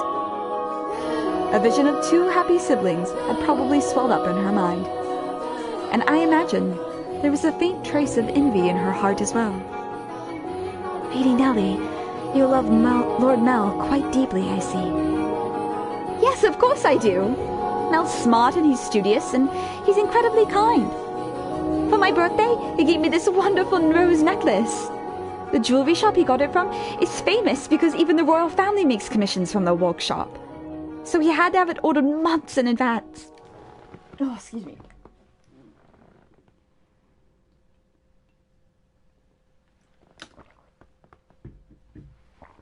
Just for me. He's a prince. Oh? He's pretty charming, wouldn't you say? That's why I call him my prince. But you know what? Mel is a terrible dancer, and he still hasn't got his feet on the ground yet, and he's so bad at interacting with girls. So there's no one else who would say that about him. He is quite the gentleman. I assume women would be drawn to him. Gentlemen? Have you met Mel already? This morning, briefly. That reminds me, Mel seemed to know about her too.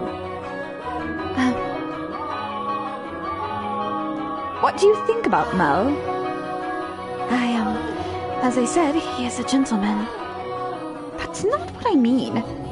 Don't think I'll let you get away with putting any funny ideas in his head. What? Mel is too trusting. He's pure of heart, so I won't stand for you trying to take advantage of him. I would never. So you say, but you actually want to get close to him. I wouldn't dream of it, Lady Nellie. He is a man far beyond my reach. You aren't planning on doing anything, are you? Not at all. And you don't have any romantic feelings for him, do you? What? Well, do you? I have no romantic feelings for him, Lady Nellie. And you won't develop any? I will not. And with that, Nellie gave a wide, satisfied grin. Even though one has no way of knowing how another truly feels, or how they might in the future. You wouldn't, would you? Now that I think about it, there are plenty of other boys. You getting together with Mel is downright absurd. Indeed. But anyway, back to what we were talking about earlier. Your family, I almost forgot. You haven't told me exactly where you came from, or anything about your...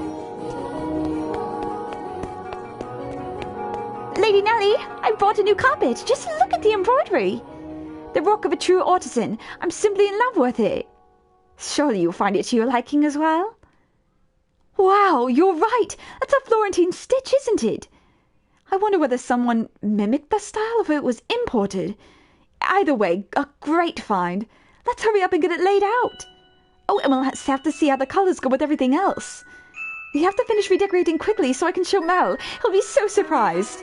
What wonderful taste you have, Nellie. When the other Abigails returned, so too did the bustle within Nellie's room. As the white-haired girl watched, a faint smile crossed her lips. Perhaps it was from relief at having escaped Nellie's inquisition. Or perhaps...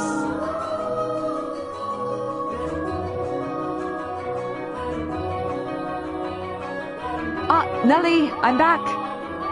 Did you eat something you're not supposed to, dearest Mel? You're unusually cheerful. I'm the same as always. Anyway. Never mind that, dearest Mel. Take a look at my room. I redecorated it today. So that's what you've been doing, hiding away in the house all day, Nellie. How was that any different from what you were doing? You were in the church all day. I guess. I will look at your room, I promise. But first, do you know where the new maid is? Now, don't get any strange ideas. I just haven't yet had the chance to introduce myself, and I thought I should, as a member of the family. Except you have, and I knew it. Being the eldest son, it would be shameful if she were to pass me in the halls not even knowing who I am, so... Don't ask me. What? But you were in the house all day. She attends to Mother, so why would I know where she is? Though she did help redecorate my room. You made her help. That's work for the men servants. There was no reason to make the maids do it.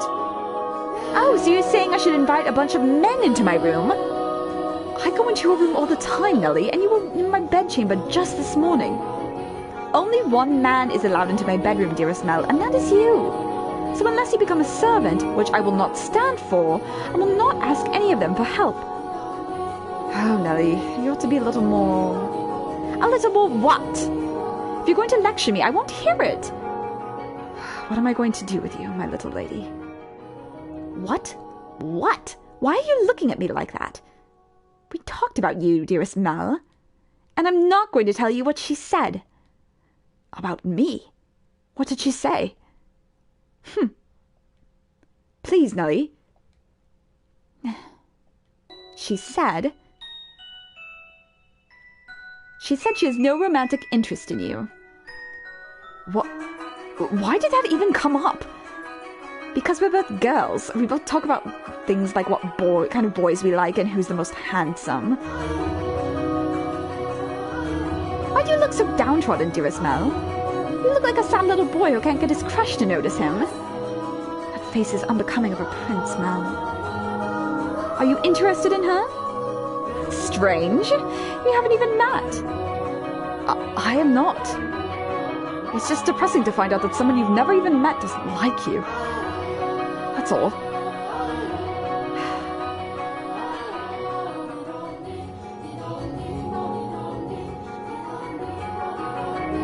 If I'm going to make my move, I must do so soon. I don't have much time. The master of the house isn't around, so next in line would be him. That painting.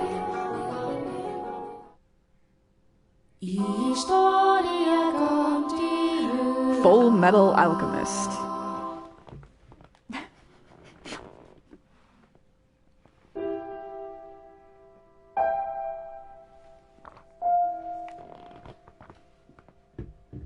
I'm sorry if you can hear my squeaky chair, by the way. It's kind of noisy. Okay. Despite his near devastation by Nellie's news, Mel's flaxen eyes continued to wander in hopes of catching sight of the girl. By now it should be quite obvious to you what Mel was feeling. But the boy himself was having difficulty comprehending the things going through his heart. Emotionally, he was horribly unstable, like a ship without a sail. And still, every time he spotted the white-haired girl, his heart would leap, his whole body jitter with anxiety and excitement. He had never felt anything like this before, and as such, he struggled to keep these strange emotions in check. Whenever he saw an opportunity, Mel would speak to the white-haired girl. And days he was unable to, he either spent in secluded silence or distracted days. Love is a curious thing. It has the power to change those who experience it. When he did manage to approach her, he tripped over his tongue. Again and again he talked to her, and again he stumbled. I imagine if you were to take him to see a romance at the theater in his present state, he would cry just as much as little Nellie. We cry at tragedies because we draw parallels with our own lives. At least, that is what I think. Great tales of romance attain true gravity with the audience only when they are personally familiar with love. In any event, the white-haired girl was, as a result of this, visibly perturbed. She was delighted that he was being so kind to her, but confusion overpowered every other emotion. She appeared to be at a loss for what to do as he clumsily catapulted words and stares at her. But Mel did not back down, though he probably knew not what caused such fiery emotion to erupt from within his breast. One's first love, in particular, tends to burn like a wildfire. Are you familiar with the sensation, Master? Oh?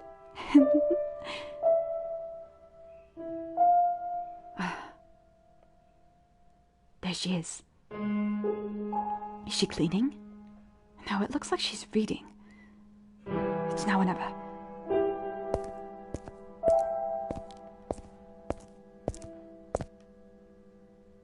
Boo!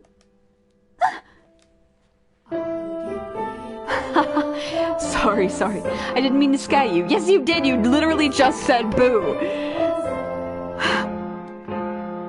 Lord Mel, you are very clearly meant to scare me. Thank you! Because you just wouldn't notice me.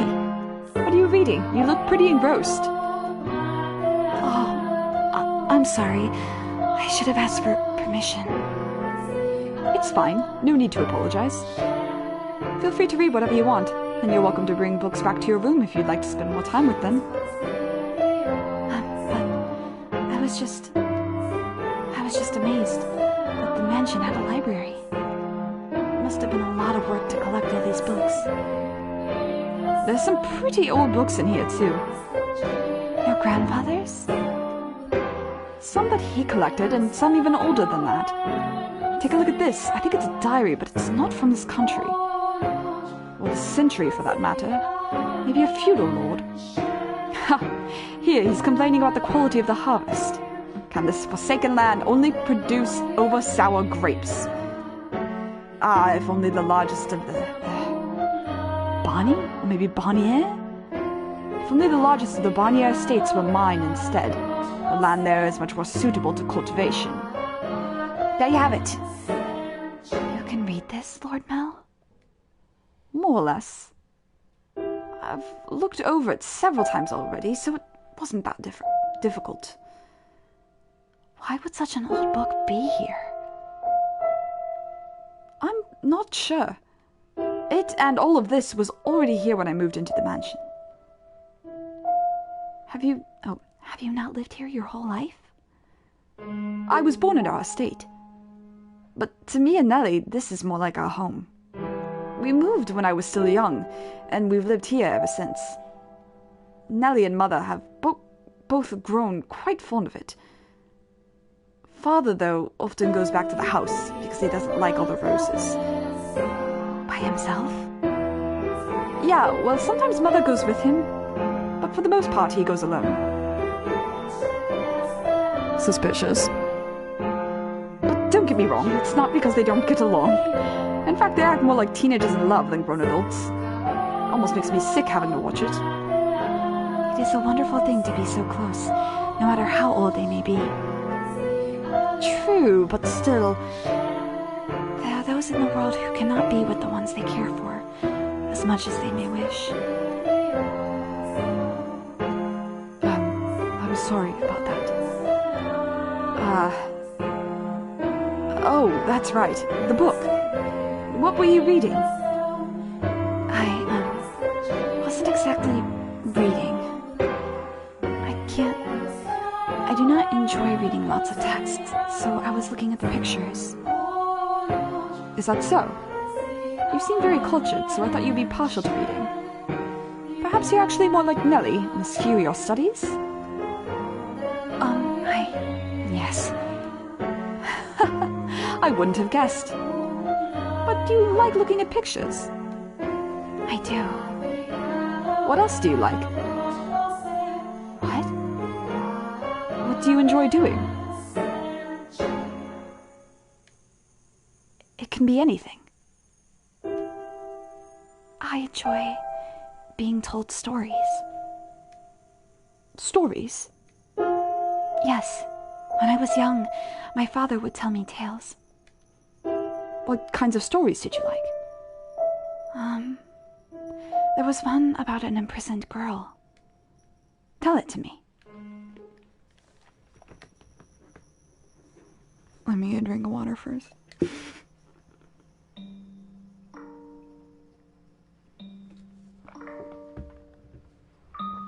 Once, there was a girl, and she was locked away in a mansion deep in the forest.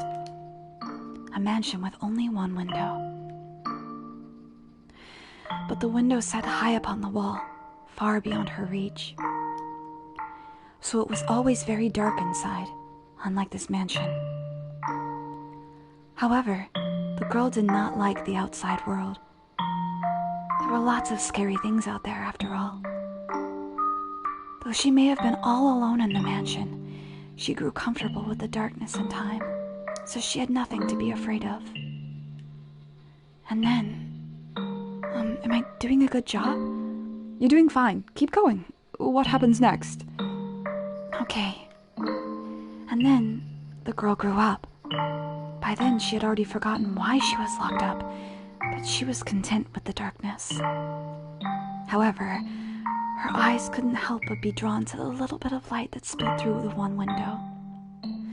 Though she was comfortable in the darkness, the sight of the light made her heart race. At first, the girl thought it was because she found it unpleasant, because she disliked the light and the outside. But slowly, she came to realize that she was curious about the outside world. What could be happening out there? For all she knew, the town, the forest, the people, all of it could have changed while she was imprisoned in the mansion. But she had no way of finding out. So the girl decided to write letters and throw them out the window. What began as empty grasping became routine, continuing for several months, until she was finally ready to give up. But then, a beautiful white dove flew in through the window. Tied to the dove's leg was a letter. Her heart racing, she read the words contained within. It seemed to have been written by a man. The letter contained numerous questions for the girl. It also said that if she attached to her reply to the dove, it would bring the letter back to him. She was astonished, but she wrote him back anyway, taking care not to mention where she was. After having exchanged letters a number of times, the two felt very close to one another, as though they had known each other for many years, despite having never met. And eventually, the man said he wanted to meet her. Indeed. The girl was unsure what to do. Should she tell him of how she lived? Should she reveal where she spent her days? She was afraid that if she did, he would cease to send her letters. She was sure he believed her to be a young lady of noble blood, and not a girl locked away in a house deep in the forest. The girl could not bring herself to write a response. She released the dove through the window, with nothing attached to its leg. And yet, it returned with another letter, written in the man's familiar hand. "You must surely have a grave reason for your silence," it said. "I would like to know that reason, and I would like to help you. No matter what it may be, you have my word." She deliberated. Though his letters were kind, she did not know this man. He was from the outside. Would he still treat her the same way when he met her?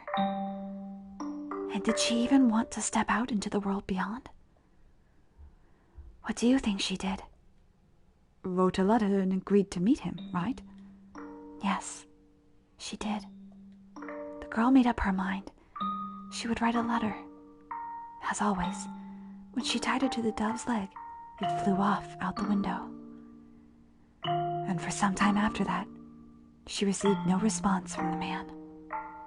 This saddened her, but she thought it was for the best. She belonged in her own confined world, her world of darkness. But then one day, light shone into the mansion. The sealed door had been opened, and in the doorway stood a handsome young man. "I have come for you," he said. The man was a prince from a neighboring kingdom. When the girl stepped outside, before her sat a magnificent carriage, the likes of which she had never seen before, accompanied by many servants. The prince, kind as in all the letters, swore his love to her, and the two lived happily ever after.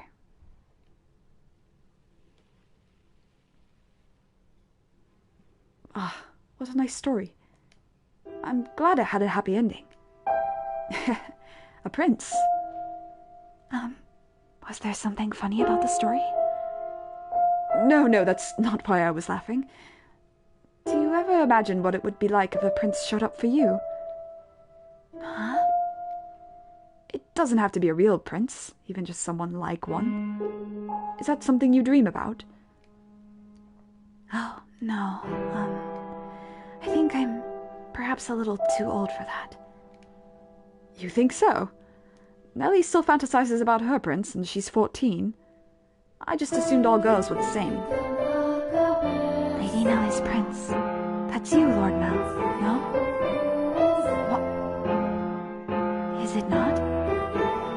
I mean, we used to play make-believe a lot when we were kids, but I very much doubt she still thinks of me in that way in earnest. When she calls me a prince now, it's mostly in jest. If it weren't, that would be concerning. Oh? That story, do you know if it's a regional tale? One that's been passed down through the ages? I'm not sure. It could very well be of my father's own creation. You might think me conceited, but I think the story might be about me. The girl trapped in the mansion is you? You haven't been locked up anywhere before, have you? No, thankfully. I have never been locked up before. Thank goodness. But with an appearance like mine, I can sympathize with her being afraid of the outside world. I have at times imagined how wonderful life would be if it were only me and my father. But the girl left the house in the end. If your father really wrote that story, then I believe it contains his hope for you to end up the same way.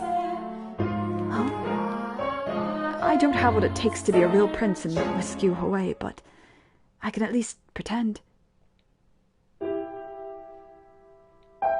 So if it was your father's wish for you to see the outside world, then surely there's nothing wrong with you getting out and experiencing all the scenery that world has to offer. I want to see the outside too, or to be more specific, other countries. So, if you'd like, we could maybe go see distant lands together. Ah, dearest Mel, I've been looking all over for you. Nellie. Look at this, dearest Mel. Mother bought me these wonderful gloves to wear on walks. The roses embroidered on the wrists are just precious. Oh my, you're right. They are beautiful. You appear to be dizzy, Lord Mel. Are you feeling unwell? No, I'm fine.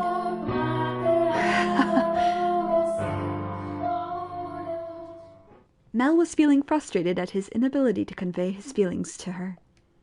And as his frustration built up over time, he developed, I suppose you could call it, a severe case of lovesickness. For several consecutive nights he had been afflicted with a peculiar sensation, a presence in his bedchamber.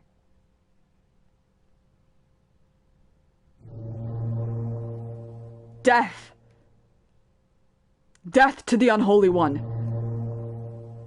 Death to the heretic! Death to the witch!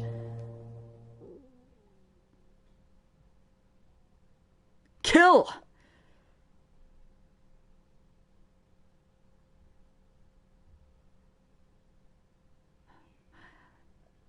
She's... Why? I never wanted her to die. Was she not eating? Seal off the tower. Understood? No one finds out about this. How can you be so calm? Don't you understand what you've done? Pinning the blame on me? How nice it must be to be able to distort reality with panic. You're just as guilty as any of us. I never wanted her to die.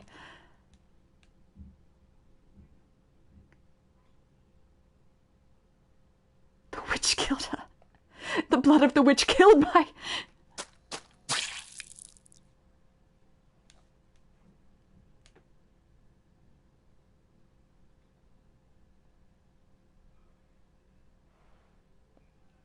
Wow. This feels like a fun place to leave off. Wow. What's happening?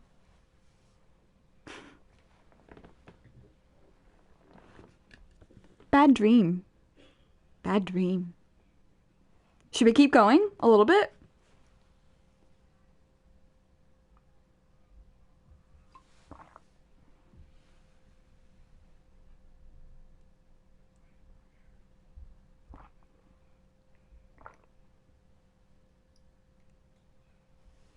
Bro, I told you, man.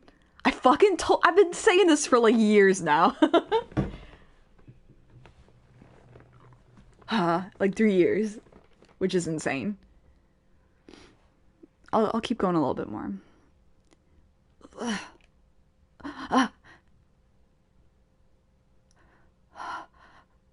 A dream. What was that dream? It was horribly unsettling. I was holding someone, a girl I cared for dearly, in my arms, and she was limp. It was almost as if she were dead. I've been having a lot of really unpleasant dreams lately. I can't stop shaking. Why would I have such a dream? I feel sick. Back to sleep. But I wonder, who was that girl?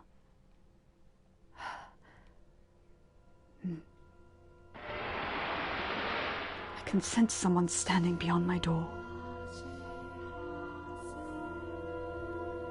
Is someone there? It's like they're watching me. Is it just my imagination? I can't move. What? What do you want? Go away.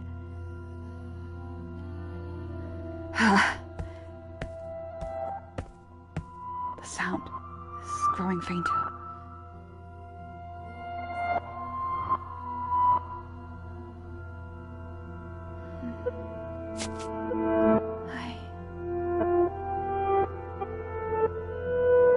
Is that truly what your story meant, Father? But such a magnificent garden. Something we never could have had. Are my intentions misguided? What a beautiful white rose.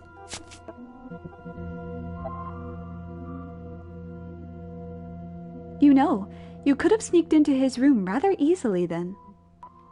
No one was watching.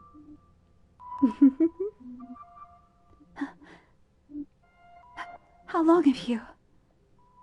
Oh, you needn't pay me any mind. I shall not condemn you, no matter what you might do. Rather, I am on your side.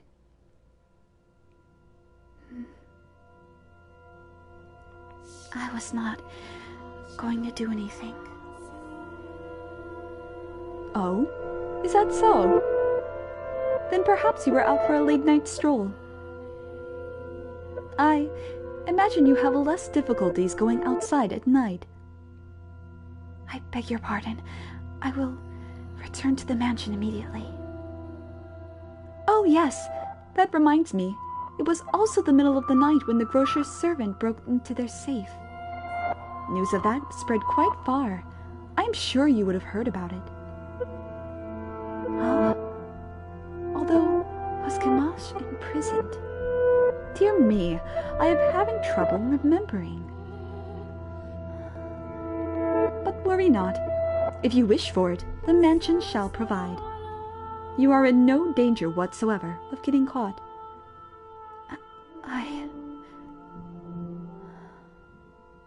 You said that a witch lives in the mansion, did you not? I did. Does that sound perhaps a bit archaic to you? No.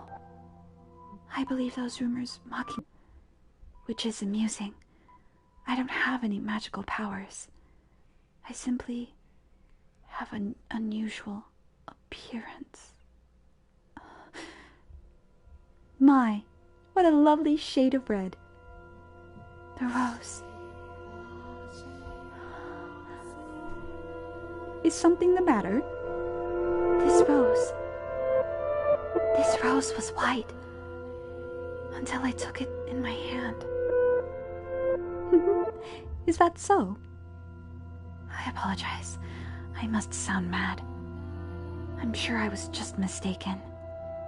It couldn't possibly have changed. I wonder. Yes? Did the girl locked in the mansion become a princess? What?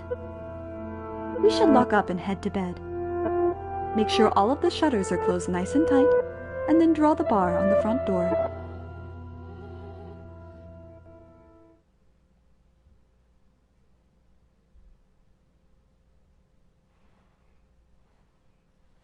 Full Metal Alchemist. Alright. That's a good stopping place. Oh, Toki, you're probably gone by now, but thank you.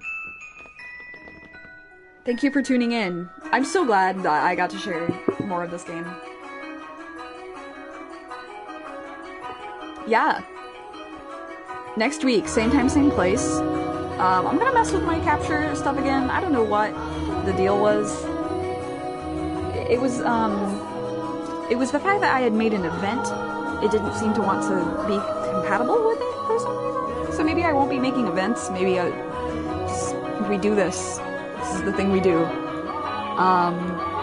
Tell your friends. Tell your friends to jump in on this game. It's so good. I love this game so much. I cannot even begin to express what it means to me. And we're going on a long journey together. So I hope you're ready. I hope you're buckled in. I will see you around. I do stream on Twitch tomorrow, same time. I the Somnia Files. And then I will be back here next week on YouTube. I hope you're enjoying. I love doing Nellie's voice, but it is wearing me the hell out, so with the combination of the heater, really not the best, so yeah, I'll take that into account next week. Okay, bye guys, thank you.